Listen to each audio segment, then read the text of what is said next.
Today is Monday, Parashat Vayigash. This past Shabbat, we had a very inspiring, a beautiful Shabbat together with a scholar in residence was Rabbi Zamir Cohen. He spoke several times throughout the Shabbat. In the morning, in his drasha, he shared with us an idea that I will share with you also today in this recording. He spoke about the Mazal of a person, in other words, the destiny or the fortunes of a person. According to the Gemara, when a person is conceived, is born, there is already decreed if he's going to be wealthy or poor, if he's going to be tall or short, if he's going to be some of the qualities of that person is decreed somewhat in advance. You know, there is already a prediction of what will be his character, his fortune, that type of thing. And the idea is, are you able to change that destiny? Are you able to change that which was predicted and destined for the person to happen? And he brought a explanation of the Ramchal, Rabbi Moshe Chaim Luzzatto, that brings two stories that contradict one another.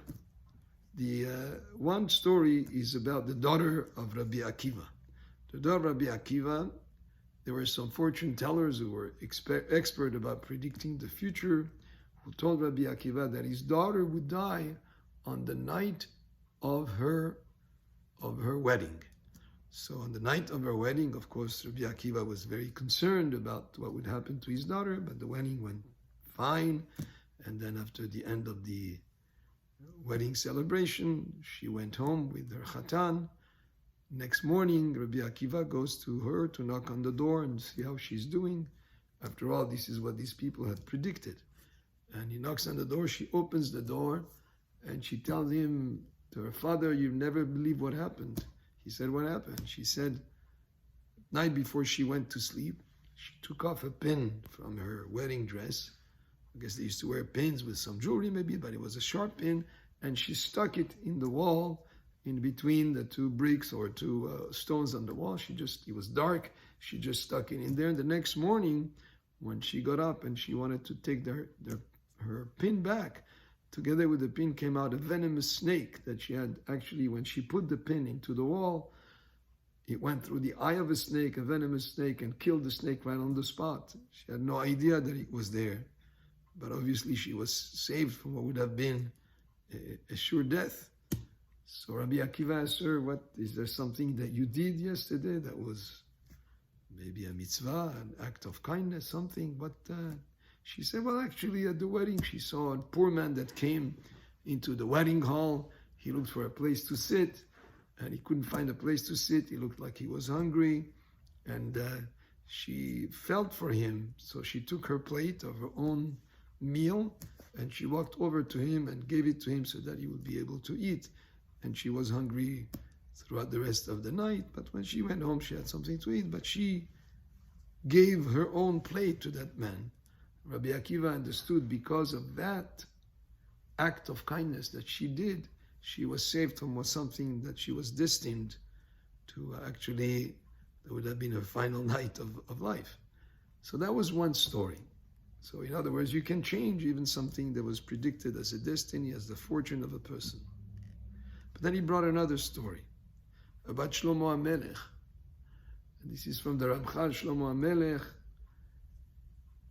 he was able to communicate with the angel of death.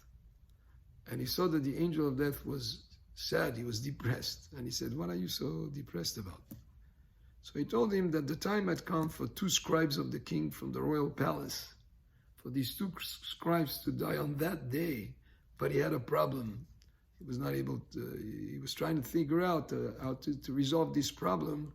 He could not, and that's why he was sad. He was not able to fulfill his mission of these two scribes of the king to die on that day. As soon as Shlomo HaMelech heard this, he rushed to the scribes and he told them, right now you have to go somewhere else. Your lives are at risk. And he sent them to the city of Luz. City of Luz was a city, according to tradition, the angel of death never went inside that city. Nobody would die inside that city. If the older people had enough of life, they would go out of the city and they would die outside the city. So this city of Luz was very far away. It would have taken weeks maybe to get there. But Shlomo HaMelech, with his spiritual powers, was able to get them to get there just within a few minutes to the city of Luz. The next day he saw the angel of death was happy. He seemed to be in a good mood. He said, "Hey, what's going on today? You seem to be in a good mood." He said, "Well, you never believe it, but you didn't give me a chance to tell you the problem that I had. When this angel gets a certain job to do, to somebody to pass, it's not only the day of passing and not only the time of passing, but also the place of passing. And the place of passing that was decreed for these people was that they would pass away right at the entrance of the city of Luz. And the problem that he had is, how do I get these people to be at the entrance of the city of Luz, which is so far away? Well, Shlomo Melech, I didn't have a chance to explain to you the problem, but you sent them exactly to the place where you're supposed to go to pass away." So, according to this second story, the destiny, we say even in Arabic, al-maktub, that is something that is already predicted in advance. The destiny, the fortune of a person is already predicted in advance. So according to this second story, you couldn't change it. Why is it in the first story it was changed and in the second it was not changed? And the Ramchal brings an explanation. The destiny and the fortune of a person are within somewhat like within nature. But if you do something beyond, outside of nature, when a person is hungry, he eats. The daughter of Rabbi Akiva, she was hungry. The natural thing would be to just take her own plate and eat it herself. But when she went outside of the natural way of things, the natural instinct, to do something that is a mitzvah outside of the natural needs of the person, materially, physically, naturally, then you go outside of the dimension of nature, then you can actually go above and beyond and change the destiny, change the fortunes that were predicted for you. Could be sometimes good or bad, but you could go outside of it and not be impacted by that. In the second case, Shlomo HaMelech was trying to circumvent what was destined for these people. Not through doing a mitzvah. He didn't give them an advice to go give tzedakah or go do something like that is a charity or good or mitzvah. The first case, Pasuk says, tzedakah tatzil mimavet. You give charity, you go beyond what is something that you worked hard for. You could say, this is my earnings, I should keep them, but you give of yours to others. You've done tzedakah, then you could save you from death. But the second case, he tried to circumvent things, to find a strategy to avoid them dying. Well, that is not going to help. And the mitzvot of the Torah are that way also. We go outside of the natural way of things, if you wish. Shabbat, it could be a day that a person, if he opens his business, could be something that will bring him a lot of income.